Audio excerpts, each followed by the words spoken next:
دامەزراندنە ناڕوونەکانی حکوومەت یارێم کێشە بۆ موچە دروست دەکات. ماوەی 10 ساڵە دامەزراندن بە فەرمی وەستاوە کەچی حیزبەکانی دەسەڵات لە ژێرەوە بەردەوامن لە دامەزراندن. پێگەی بەغداد یەومی عێراقی لە سەرچاوێکی وەزارەتی دارایی فیدراڵیەوە گواستوویەتەوە هۆکاری دواکەوتنی موچەیە و مانگە پەیوەندیدارە بە زیادبوونی لە ناکاوی ژمارەی فەرمانبەران لە چاو مانگەکانی ڕابردوو. ئەمە ژوای کردووە پرۆسەی وردبینیکردن و لێکۆڵینەوە لەو ناوە تازانە کاتی زیاتری بوێت. بڵاوبوونەوەی ئەو زانیاریە لە کاتێکدایە دەسەڵاتدارانی هەرێم و میدیاکانیان دەڵێن دواکەوتنی موچە پەیوەندی بە نەبوونی نەختینەوە هەیە لە بانکەکان.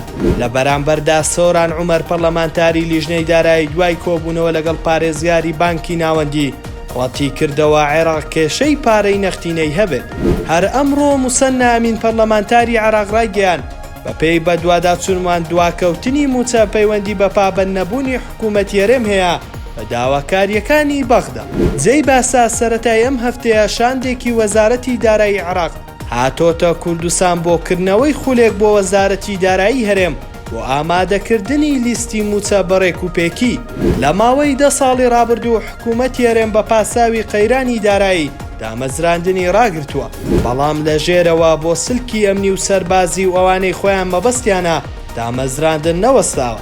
بەپێی راپۆرتی دیوانی چاودێری دارایی عێراق تەنها لە لیستی موچەی چەند مانگی ڕابردوو نزیکەی 30,000 کەس زیادی کردووە.